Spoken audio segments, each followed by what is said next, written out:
Donc c'est une plateforme qui permet de faire des parcours. C'est là où nous on se situe. Notre plus-value, elle est dans une approche par parcours.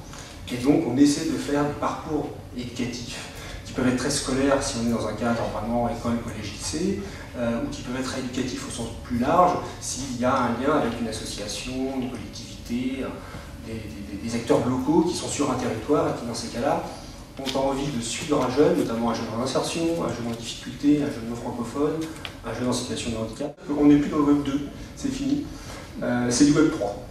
Alors le Web 3, en fait c'est quoi? Ça lie des contenus, ce que vous voyez en haut, des utilisateurs, ce que vous voyez en bas, donc ça c'est encore du Web 2, hein, c'est du réseau social avec des contenus à l'intérieur, mais ça lie aussi des applications.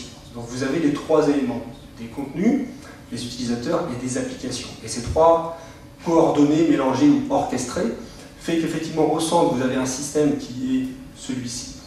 L'approche par parcours, on avance pas à pas, c'est très, un peu comme dans un jeu vidéo justement, il y a quelque chose de ludique. On avance petit à petit à son rythme, et puis à un moment donné, il y a une question, on y répond correctement en avance, ou alors au contraire on s'interroge sur quelque chose, hop, on prend un autre chemin.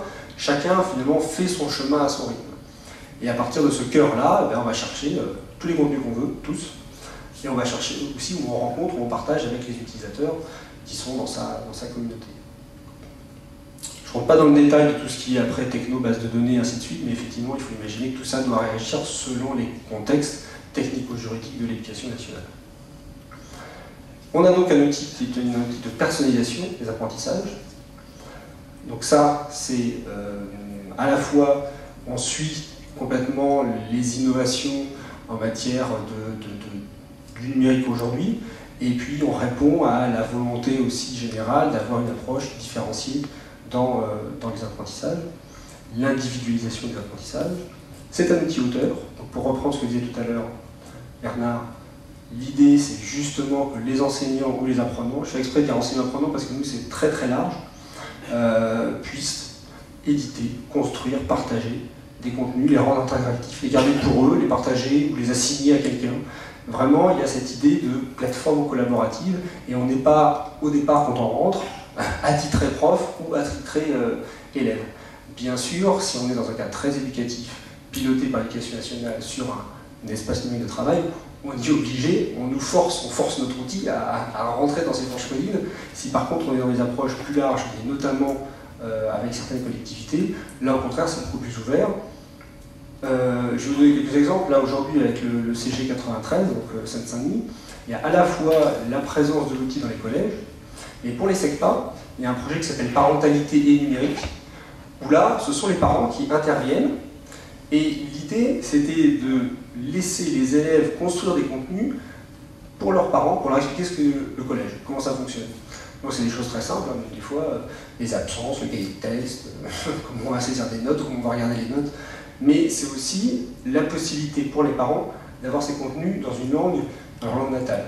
Sur le pôle numérique du rectorat de Créteil, c'est pour le lycée, donc là c'est pour les nouveaux programmes en sciences. L'année dernière, cette année, l'année prochaine, sur les nouveaux programmes en sciences pour le lycée, l'idée c'était de faire ça sous forme de parcours, donc ils prennent des thématiques.